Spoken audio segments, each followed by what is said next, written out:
ಬಸನಗೌಡ ಪಾಟೀಲ್ ಬೊಮ್ನಾಳ್ ಲಿಂಗಾಯತ್ ಪಂಚಮಸಾಲಿ ಸಮಾಜದ ಅಧ್ಯಕ್ಷನು, ಅರಳಿಹಟ್ಟಿ ಗ್ರಾಮ ಪಂಚಾಯಿತಿಯ ಅಧ್ಯಕ್ಷನು ಕೂಡ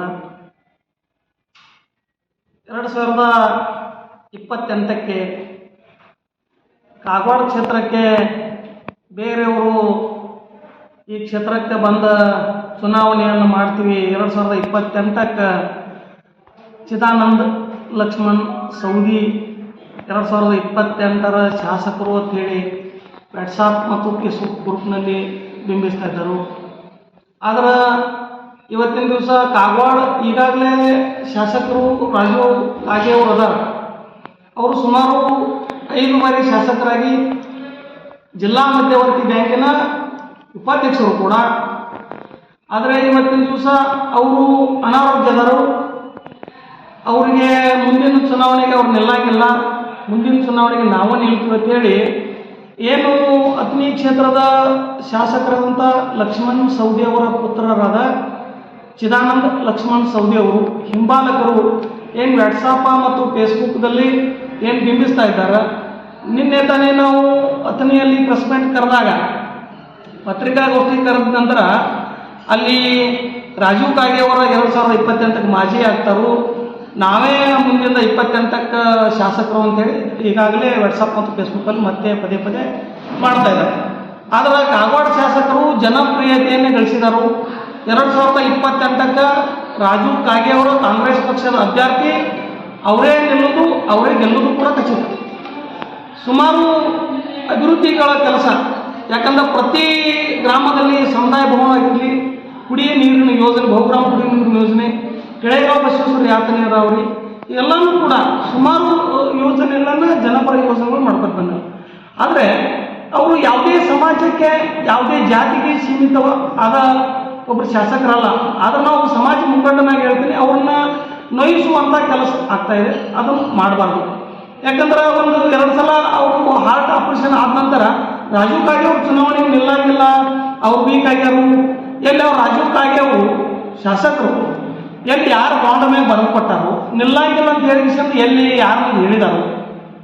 ಆದರೂ ಈ ರೀತಿ ಯಾಕೆ ಅವ್ರ ಮನಸ್ಸು ನಿಲ್ಲಿಸ್ತೀರಿ ಅಂತ ಹೇಳಿ ನಾವು ಸಮಾಜದವರಾಗಿ ಇದನ್ನು ಪತ್ರಿಕಾಗೋಷ್ಠಿಯನ್ನು ಕರಿಬೇಕಾಗಿತ್ತು. ಯಾಕಂದ್ರೆ ಜಿಲ್ಲಾ ಮಧ್ಯವರ್ತಿ ಬ್ಯಾಂಕಿನ ಉಪಾಧ್ಯಕ್ಷರು, ಅದು ರೈತರದ ಒಂದು ಸಂಘ, ಅದು ಸಂಸ್ಥೆ. ಆ ಸಂಸ್ಥೆಗೆ ಪಕ್ಷಾತೀತ ಮತ್ತು ಜಾತ್ಯತೀತವಾಗಿ ಅದು ಚುನಾವಣೆ ನಡೆದೈತಿ.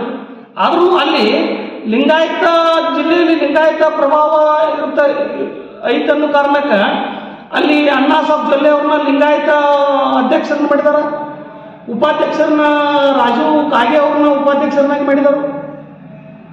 ಬಿಟ್ಟುಪಟ್ಟಿಲ್ಲಲ್ಲ. ಸಮುದಾಯದ ಒಬ್ಬ ಕಟ್ಟಕಡೆ ವ್ಯಕ್ತಿ ಸಮಾಜಕ್ಕೆ ಏನೇನು ಮನಸ್ಸು ನೋವಾಗುವಂಥ ಕೆಲಸ ಮಾಡಿದ್ರೆ ನಾವು ಅದನ್ನು ಸಹಿಸ್ಕೊಳ್ಳೋಕೆ ಆಗಂಗಿಲ್ಲ. ನಾವು ಕೂಡ ಈಗ ಉದಾಹರಣೆಗೆ ಕ್ಷೇತ್ರದಲ್ಲಿ ಈಗಾಗಲೇ ರಾಜೀವ್ ಕಾಗೆ ಅವರು ಶಾಸಕರಿದ್ದ ಕ್ಷೇತ್ರದಲ್ಲಿ ಅವರದು ಯಾವುದೇ ಪ್ರೋಟೋಕಾಲ್ ಪ್ರಕಾರ ಕಾರ್ಯಕ್ರಮಗಳನ್ನು ಮಾಡೋದಾಗಲಿ, ಬ್ಯಾನರ್ಗಳಲ್ಲಿ ರಾಜೀವ್ ಕಾಗೆ ಅವರ ಭಾವಚಿತ್ರಗಳನ್ನು ಹಾಕಿಬಿಟ್ಟ ಬೇರೆ ಕ್ಷೇತ್ರದ ಶಾಸಕರನ್ನು ಹಾಕುವುದಾಗಲಿ ಇವೆಲ್ಲ ನಡೆದವು.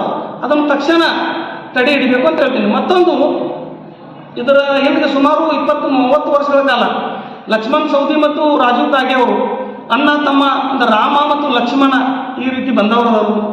ಮತ್ತು ಸುಮಾರು 30 ವರ್ಷಗಳ ಕಾಲ ಅವರು ಈ ಕಾಗವಾಡ ಮತ್ತು ಅಥಣಿ ಕ್ಷೇತ್ರದಲ್ಲಿ ಆಡಳಿತ ಮಾಡಿದರು. ಈಗ ವೈಮನಸ್ಸು ಬರಬಾರ್ದು. ಈಗ ಚಿದಾನಂದ ಸವದಿ ಅಭಿಮಾನಿ ಬಳಗ ಅಂತ ಹೇಳಿ ಕಿಶಿಂದ ಒಂದು ತೆಗೆದು ಅದರಲ್ಲಿ ಮುಂದಿನ ಶಾಸಕರು ಚಿದಾನಂದ ಸವದಿ ಕಾಗವಾಡ ಮತಕ್ಷೇತ್ರದ ಶಾಸಕರು ಅಂತ ಆಗ್ತಾರೆ. ಅವ್ರೀಗ 28ಕ್ಕೆ ಮಾಜಿ ಶಾಸಕರಾಗವ್ರದವರು ಅಂತ ಹೇಳಕ್ಕಾಗ್ಯಾರು. ಮತ್ತು ಈಗ ಒಬ್ಬ ಪ್ರಭಾವಿ ರಾಜಕಾರಣ ಲಕ್ಷ್ಮಣ್ ಸವದಿ ಅವರು ರಾಜ್ಯದಲ್ಲಿ ಅವ್ರಿಗೆ ಗುರುತಿಲ್ಲದೆ ಯಾವುದೇ ಅಧಿಕಾರಿಗಳು ಯಾರು ಅಥವಾ ಅವರ ಹಿಂಬಾಲಕರು ಯಾವುದೇ ರೀತಿ ವಾಟ್ಸಪ್ ಫೇಸ್ಬುಕ್ ಇದನ್ನು ಮಾಡಂಗಿಲ್ಲ ಅನ್ನೋದು ನಮ್ಮದು ಅಭಿಪ್ರಾಯ ಐತಿ.